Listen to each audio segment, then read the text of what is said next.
Hey, what's up? Kumusta mga idol? Welcome for another video na pag-uusapan natin ngayon. Pero bago tayo magsimula, ay isang malaking shoutout muna kay William Dicano ng Qatar at kay Sherwin Gamers. Thank you mga idol sa panonood. Well, balik nga tayo. Hindi na nga natin to patatagalin pa.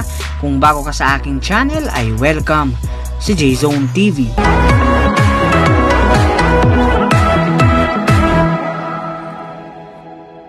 Ngayon nga ay binigyan ng PBA ang Team Pilipinas at si Coach Yengyao ng 10 araw na break sa PBA upang makapaghanda sa darating na FIBA World Cup 2019 na gaganapin sa August 21 hanggang September 15 sa Beijing, China.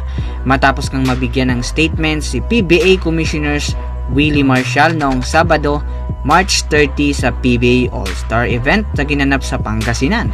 Parte nga ito ng commitment nila sa ating national team. Sinabi niya nga na malaki talaga ang sakripisyo ng PBA para sa Team Pilipinas. Sinusuportahan din raw nga sila ng lahat ng team owners na maghanda para sa kanilang ikalawang sunod na FIBA World Cup appearance. Matatapos nga ang PBA Commissioners Cup sa kaligitnaan ng Agosto at bibigyan ng gilas o Team Pilipinas ng 2 linggo upang makapaghanda bago lumipad patungong China para sa FIBA World Cup. Dagdag na sabi pa nga ng PBA Commissioners na maaaring araw kunin ng Team Pilipinas ang kahit sinong player sa PBA kahit anong oras pa nga silang mag-practice ay ayos na ayos lamang sa kanila. Paalala lang mga idol, bukod pa nga ito sa 2 days per week na nilaan ng Team Pilipinas upang makapaghanda sa darating FIBA World Cup. Matatandaan nga ang kagrupo ng Pilipinas sa Group D ng preliminary round ng FIBA World Cup ang Serbia, Italy at ang Angola.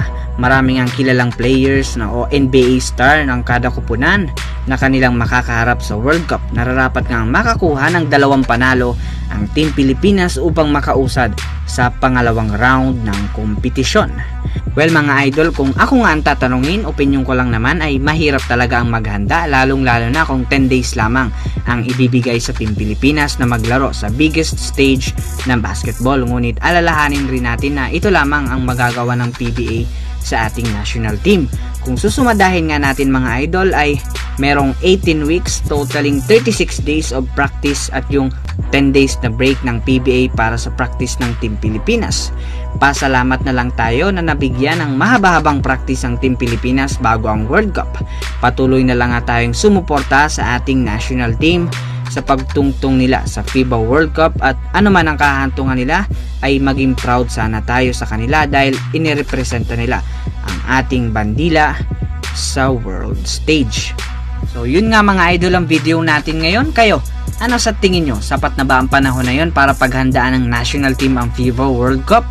I-comment lamang sa baba ang inyong opinion. Paalala lang mga idol ay may kanya-kanya tayong opinion at perspective sa isyong ito. Kaya magrespeto na lang kung anong mababasa nyo. So yun mga idol, babasahin nga natin yan isa-isa. Again, this is J-Zone TV. Don't forget to click subscribe at i-click nyo na rin yung notification bell para ma-update kayo sa mga bagong uploads natin. So yun mga idol, maraming salamat sa panonood.